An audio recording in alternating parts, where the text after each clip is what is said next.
स्वागत है आपका अपने YouTube channel youth power study group में, जिसमें आज हम लोग पढ़ने जा रहे हैं ग्लोब, अक्षांश एवं देशांतर के बारे में। जिसमें आज हम लोग ग्लोब के बारे में पूरी अच्छे से डिटेल में जानकारी करेंगे और जानेंगे कि हमारे ग्लोब का क्या कार्य है और उसके बारे में हमारी पृथ्वी के बारे में हम लोग क्या क्या उसमें समझ सकते हैं।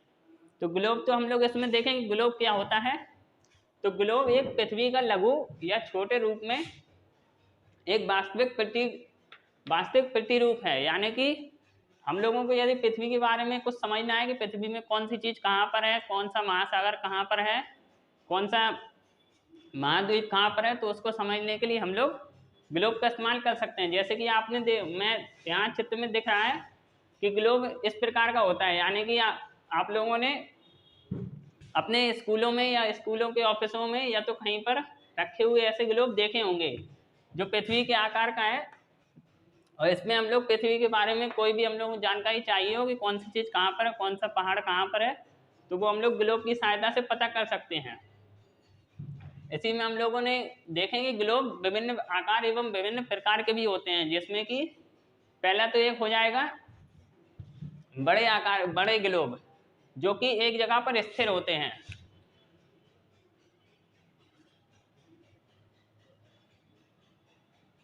यानी कि बड़े ग्लोब एक जगह पर स्थिर होते हैं। इनको हम लोग एक जगह से दूसरे स्थान पर नहीं ले जा सकते। हम लोगों को यदि उसमें कोई चीज़ चेक करनी है तो हम लोग उनको वहीं पर चेक करनी पड़ेगी। बड़े आकार के ग्लोब होते हैं। और नंबर 2 इसमें हो जाएगा, ये बहुत ही छोटे आकार के ग्लोब होते हैं। मतलब कि इनको हम लोग पॉकेट में रखने योग्य ग्लोब बोल सकते हैं। जैसे कि पहले तो हम लोग ग्लोब गुब्बारे के आकार के या तो कोई ऐसे आकार के होते हैं, मतलब कि जिसको हम लोग अपने पॉकेट में रखकर कहीं पर भी ले जा सकते हैं। हम लोगों को यदि कोई चीज़ उसमें चेक करनी हो कि कौन सी चीज़ कहाँ पर है, तो हम लोग गुब्बारे की तरह उसको फैलाकर उसको अपने साथ इस्तेमाल करके उसमें पृथ्वी के बारे में कोई भी जानकारी कर सकते हैं। और उसी में अब जैसे देखें तो पृथ्वी, इसमें हम लोग ग्लोब में इसी प्रकार से हम लोग समझते हैं कि पृथ्वी, जैसे कि इसमें ये लगा है, आप लोगों को ये देख रहा होगा, मतलब इसमें घुमाने लायक है, तो ये अपनी जगह पर घूमता है। इसमें हम लोग घुमाकर चेक कर सकते हैं कौन सी चीज़ कहाँ पर है। सेम उसी तरह से हमारे पृथ्वी के साथ भी होता है। पृथ्वी भी अपने अक्ष पर चारों ओर लगातार घूम रही है, जिससे कि हमारे यहाँ दिन और रात का हम लोगों को अनुभव होता है। इसमें हम लोगों को दिन और रात पता चलते हैं कि पृथ्वी जब घूमेगी तो जिस साइड पे सूरज होगा उस साइड पे वहाँ पर दिन होगा, और जिस साइड वो नहीं होगा उस साइड रात होगी। हम लोगों ने अपनी पिछली वीडियो में जैसा समझाई था कि पृथ्वी थोड़ी सी अपने ध्रुवों पर चपटी है और अपने अगल बगल में यहाँ पर थोड़ा थोड़ा उभरी हुई है। इसी प्रकार से जैसे कि हम लोग पृथ्वी और ग्लोब को बांटने के रूप में समझे, जैसे हम लोग इसका अध्ययन करते हैं तो इसमें किस प्रकार से इसका अध्ययन कर सकते हैं। तो जैसे हम लोग देखें कि एक काल्पनिक रेखा ग्लोब या पृथ्वी को दो भागों में बांट रही है। इसे हम लोग विषुवत वृत्त या विषुवत रेखा कह सकते हैं।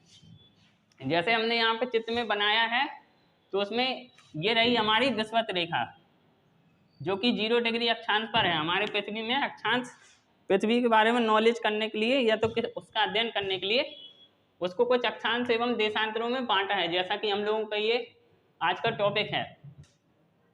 तो उसमें हम लोग और देखें अक्षांश होते क्या है। तो अक्षांश यानी कि जो विषुवत रेखा है जो हमारे पृथ्वी को दो भागों में बांट रही है, ऊपर वाला हो जाएगा हमारा उत्तरी और नीचे वाला हो जाएगा दक्षिणी। तो अब हम समझे अक्षांश क्या होता है। तो विषुवत वृत्त से ध्रुवों तक समांतर वृत्तों को अक्षांश बोलते हैं। यानी कि हमारे ये चित्र में आपको दिख रहा होगा कि ये हो गई हमारी विषुवत रेखा, और ये जो डॉट डॉट मैंने बनाया हुआ है ये हमारे अक्षांश है। यानी कि ये ऊपर दो भागों में बटी है, तो ये उत्तर की तरफ जाएंगे, ये हो जाएगा हमारे उत्तरी अक्षांश, और नंबर जो नीचे की तरफ आ रहे हैं इनको हम लोग बोलेंगे दक्षिणी अक्षांश। दक्षिणी अक्षांश। और ये जो ऊपर को है उनको हम लोग बोलेंगे उत्तरी अक्षांश। इनको उत्तरी अक्षांश बोलते हैं। ये लिख रखा है जैसे मैंने, उत्तरी अक्षांश और दक्षिणी अक्षांश। तो इनकी जैसे संख्या के बारे में देखें तो पहला तो इसमें विषुवत व्रत हो जाएगा, और उत्तरी अक्षांश यानी कि जैसे कि 90 डिग्री, हमारे यहाँ हमने पिछले वीडियो में बताया था कि 90 डिग्री नॉर्थ और 90 डिग्री साउथ पर होती है। तो इसमें हम लोगों के देखेंगे कि विषुवत रेखा से ऊपर की ओर उत्तरी तरफ को एक करके, जैसे यहाँ पे मैंने गिनती डाली है 23.5 डिग्री, 62.5 डिग्री और 90 डिग्री, ऐसे ही करके ऊपर की तरफ हम लोग जाएंगे अगर, तो हम लोगों को यहाँ पर 1 से लेके पूरा 0 से लेके 1 से 90 तक ऊपर गिनती मिलेगी, मतलब कि 1 2 3 करके ऐसे 90 डिग्री तक अक्षांश जाएंगे। और उसी में ऐसे ही नीचे की तरफ जब हम लोग पृथ्वी में उत्तरी मतलब कि विषुवत रेखा से नीचे की तरफ पृथ्वी को देखेंगे, तो उसमें ऐसे ही दक्षिणी ध्रुव पर भी, दक्षिणी ध्रुव तक जाते जाते भी 90 अक्षांश हम लोगों को मिलेंगे। जैसे मैंने आपको अक्षांश बताया क्या है, विषुवत रेखा से ध्रुवों तक समानांतर वृत्तों को अक्षांश कहते हैं। ऐसे ही उत्तरी अक्षांश पे जाएंगे तो 90 मिलेंगे और दक्षिणी पर 90, तो इनकी टोटल संख्या कितनी हो जाएगी, 181 हो जाएगी। ऐसे तो हम लोग 90-90 गिन रहे हैं, लेकिन हम लोग इसमें जो ये बीच वाली रेखा है इसको भी हम लोग विषुवत व्रत ही बोलेंगे, मतलब कि 0 डिग्री भी है, लेकिन इसको भी हम लोग गिनेंगे। तो टोटल ऊपर 90 हो जाएंगे, नीचे 90 हो जाएंगे, और एक ये 0 डिग्री वाला है, तो टोटल अक्षांशों की संख्या 181 हो जाएगी, यानी कि 180। और इसमें जैसे हम लोग अक्षांशों को समझते हैं, तो इसमें सबसे महत्वपूर्ण कुछ ही होते हैं, हम लोग सबको नहीं पढ़ते हैं, उसमें हम लोगों को कुछ ही पढ़ना होता है। जैसे कि ये पहला तो हमारा 0 डिग्री अक्षांश हो जाएगा, जिसको हम लोग विषुवत व्रत बोलते हैं, विषुवत रेखा इसको बोलते हैं। और ऊपर की तरफ इसको देखेंगे तो 23.5 डिग्री पर कर्क व्रत बोलते हैं, जो कि हम लोगों को पढ़ना पड़ता है। इसमें कर्क व्रत बहुत ही महत्वपूर्ण भूमिका निभाता है हमारे मौसम के परिवर्तन, और उसमें हमारे यहाँ कर्क व्रत बहुत ही महत्वपूर्ण भूमिका निभाता है। और उसी प्रकार हम लोग जब दक्षिण में देखेंगे तो दक्षिण में 23.5 डिग्री पर हमको मकर व्रत मिलेगा, यानी कि मकर रेखा मिलेगी। मकर व्रत बोलिए, मकर रेखा एक ही चीज है। और उसी में हम लोग जैसे ऊपर की ओर देखें तो नॉर्थ में ही 66.5 डिग्री पर आर्कटिक व्रत मिलेगा, इसको हम लोग आर्कटिक व्रत बोलते हैं। यानी कि ये उत्तर ध्रुवों की ओर हम लोग जैसे जा रहे हैं, मैंने आपको बताया था कि ध्रुवों पर जैसे जैसे हम लोग ध्रुवों की ओर बढ़ेंगे तो मौसम ठंडा होता चला जाता है। तो उसी में आर्कटिक व्रत है जो 66.5 डिग्री पर है, 90 की ओर बढ़ रहे हैं, तो यहाँ पर मौसम आपको ठंडा मिलेगा। और उसी प्रकार जब दक्षिण की तरफ हम लोग आएंगे, इसको हम लोग महत्वपूर्ण चीज याद रखेंगे कि हम लोग जब भी इनको पढ़ेंगे तो इनके साथ नॉर्थ या साउथ जोड़कर पढ़ेंगे। यानी कि जैसे इसको पढ़ेंगे तो 23.5 डिग्री नॉर्थ, 66.5 डिग्री नॉर्थ, और इसको पढ़ेंगे तो 23.5 डिग्री साउथ और 66.5 डिग्री साउथ पढ़ेंगे। तो 66.5 डिग्री वाला ये हमारा कौन सा हो जाएगा, अंटार्कटिक व्रत हो जाएगा। यहाँ पर भी ध्रुवों की तरफ ही हम लोग जा रहे हैं, तो यहाँ पर भी ठंडी ही पड़ेगी। और ये जो उत्तरी हमारे 90 और दक्षिण में हमारा 90 है, तो इसको हम लोग उत्तरी ध्रुव दक्षिणी ध्रुव बोलते हैं। यहाँ पर हमारे यहाँ बहुत ही ठंडा मौसम पड़ता है। जैसे कि हम लोगों ने बताया कि इसमें नॉर्थ और साउथ लेके चलना पड़ता है, तो उसको एग्जाम्पल के तौर पर हम लोग देखें तो जैसे कि 20 डिग्री नॉर्थ पर हमारे यहाँ पर भारत में चंद्रपुर है, जो कि महाराष्ट्र में पड़ता है। उसी प्रकार से यदि सेम हम लोग 20 डिग्री पर देखें साउथ में, तो वो हमारा बेलो हॉरिजॉन्टे है, जो कि दक्षिण अमेरिका में पड़ता है। इन्हीं के हिसाब से हम लोगों ने जैसे पृथ्वी को बांटा हुआ है, पृथ्वी को हम लोग जैसे हम लोग देखेंगे हमारा भारत कहाँ पर है, तो हम लोग ऐसे उसको बांट सकते हैं। जैसे इसको हम लोग बांटेंगे तो ऐसे करके जो हो जाएगा हमारा नॉर्थ पोल, ये हो जाएगा हमारा साउथ पोल। और इसमें हम लोग जैसे कि 4 दिशाएं होती हैं, तो इसमें नॉर्थ पोल हो गया और साउथ पोल, तो यहाँ तरफ हमारी क्या हो जाएगी, ये पूरब दिशा हो जाएगी और ये पश्चिम दिशा। तो हमारा भारत कहाँ पर स्थित है, इसको भी हम लोग जैसे पूरब पश्चिम में बांटेंगे तो ऐसा बढ़ जाएगा। और हमारा भारत टोटल यहाँ पर स्थित है, ये इसको हम लोग क्या बोलेंगे, नॉर्थ और पश्चिम बोलेंगे, उत्तर पूरब बोलेंगे। उत्तर पूरब में हमारा भारत स्थित है। हमारा भारत पृथ्वी में कहाँ पर स्थित है, उत्तर पूरब उत्तरी पूर्वी गोलार्ध में स्थित है। यानी कि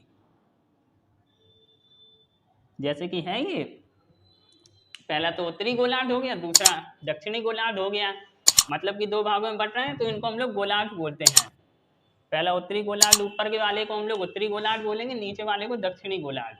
पृथ्वी फिर हमारी किस में आ जाएगी, पहला तो ये उत्तर साइड हो गया और दूसरा ये पूर्वी साइड हो गया, तो हम लोग इसको उत्तर पूर्वी गोलार्ध बोलते हैं।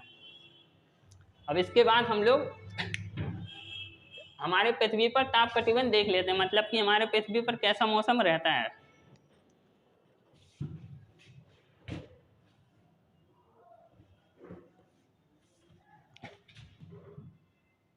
जैसे अभी हम लोगों ने दोस्तों अक्षांशों के बारे में पढ़ा, मतलब मैंने अभी आपको बताया था कि इनमें मेन हमारे कौन से होते हैं। तो सबसे पहले तो 0 डिग्री अक्षांश, 23.5 डिग्री नॉर्थ और 23.5 डिग्री साउथ, 23.5 डिग्री साउथ, और इसमें 66 डिग्री नॉर्थ और 66 डिग्री साउथ, और 90 डिग्री नॉर्थ और 90 डिग्री साउथ, जिसको हम लोग उत्तरी ध्रुव और दक्षिणी ध्रुव बोलते हैं। तो यही हमारे महत्वपूर्ण होते हैं, इन्हीं के हिसाब से हमारे यहाँ पर मौसमों का निर्धारण होता है, जिनको हम लोग पृथ्वी पर ताप कटिबंध के नाम से भी जानते हैं। यानी कि ये पृथ्वी पर मतलब ताप के वितरण का मापक होता है, जिसमें कि पृथ्वी पर कौन से हिस्से पर कितना ताप पड़ा है, जिसके हिसाब से वहाँ की जलवायु का पता चलता है। जैसे जिनको हम लोग 3 भागों में बांटते हैं। पहले इसमें हो जाएगा उष्ण कटिबंध, दूसरा हो जाएगा शीतोष्ण कटिबंध और तीसरा हो जाएगा शीत कटिबंध। तो इनको हम लोग क्रमबद्ध रूप से पूरा अच्छे से जानते हैं, इनके बारे में समझते हैं कि ये होता क्या है और इनमें किस कारण इनका नाम रखा गया है। तो ये क्या होता है, कर्क रेखा एवं मकर रेखा। पहला हो जाएगा अपने उष्ण कटिबंध, जो कि कर्क रेखा एवं मकर रेखा के बीच सभी अक्षांशों में सूर्य वर्ष में एक बार कम से कम दोपहर में सूर्य सिर के ऊपर होता है, इसलिए क्षेत्र में सबसे अधिक ऊष्मा मिलती है। यानी कि जैसे इसमें ये उष्ण कटिबंध है तो यहाँ पर हो जाएगा, मैंने आपको बताया था कि हमारी पृथ्वी 23.5 डिग्री झुकी हुई है और सूर्य जैसे इसमें रोशनी पड़ेगी,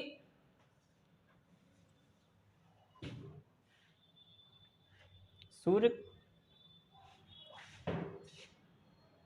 जैसे इसमें सूर्य की रोशनी पड़ेगी तो इन वाले हिस्सों पर सूर्य की रोशनी सीधी क्षैतिज पड़ती है। यानी कि यहाँ पर डायरेक्ट सूर्य की रोशनी पड़ेगी और जिसके कारण यहाँ पर गर्मी सबसे अधिक होती है। इसी कारण इनको हम लोग उष्ण कटिबंध बोलते हैं। क्योंकि हम लोग उष्ण कटिबंध का नाम किस प्रकार समझ सकते हैं कि इसमें सूर्य से हम लोगों को सबसे अधिक ऊष्मा मिलती है, तो ऊष्मा के कारण हम लोग इसका नाम समझ सकते हैं कि इसको उष्ण कटिबंध क्यों बोलते हैं, क्योंकि यहाँ पर सूर्य से सबसे अधिक ऊष्मा मिलती है। कि सूर्य से डायरेक्ट ऊष्मा यहाँ पर 0 से 23.5 डिग्री नॉर्थ और 0 से 23.5 डिग्री वाले इतने हिस्से को, इतना हिस्सा पूरा हमारा उष्ण कटिबंध कहलाएगा। मतलब कि दोनों साइड होगा, ये बीच से 23.5 डिग्री साउथ नॉर्थ हो जाएगा और 23.5 डिग्री साउथ हो जाएगा। यहाँ पर ऊष्मा अधिक पड़ती है, इसलिए इसको उष्ण कटिबंध बोलते हैं।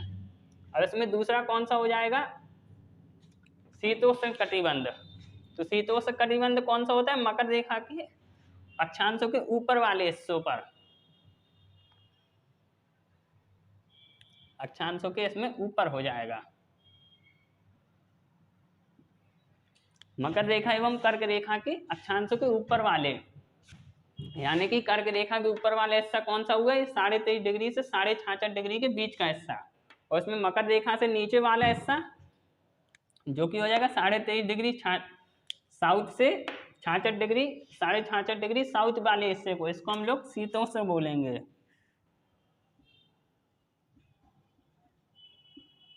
तो इसको हम लोग बोलते क्यों हैं, क्योंकि यहाँ पर इन लोगों की कर्क एवं मकर रेखा के ऊपर नीचे होने के कारण यहाँ पर सूर्य कभी भी हमारे सिर के ऊपर नहीं आता है। मतलब कि यहाँ पर सूर्य की जो आप रोशनी देख रहे हैं, तो सूर्य की रोशनी हमेशा तिरछी पड़ती है।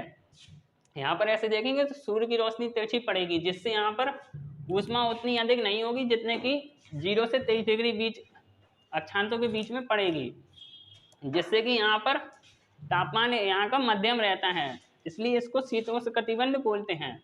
यह कितना होता है, 23.5 डिग्री नॉर्थ से 66.5 डिग्री नॉर्थ के बीच में, तथा 23.5 डिग्री साउथ और 66.5 डिग्री साउथ के बीच में। जो इसको शीतोष्ण क्यों बोलते हैं, क्योंकि यहाँ पर सर्दी गर्मी दोनों मतलब कि नॉर्मल पड़ती है, मध्यम, ना ज़्यादा सर्दी होती है ना गर्मी पड़ती है, इसलिए इसको शीतोष्ण बोलते हैं। और इसके बाद सबसे लास्ट में कौन सा हो जाएगा, शीत कटिबंध। यह क्या है इसमें, यह उत्तरी ध्रुव वृत्त एवं उत्तरी ध्रुव के मध्य पड़ता है। तो मैंने अभी आपको बताया था इसमें आर्कटिक वृत्त, ये जो हो जाएगा 66.5 डिग्री के, ये उससे आर्कटिक वृत्त, और ये हो जाएगा अंटार्कटिक वृत्त।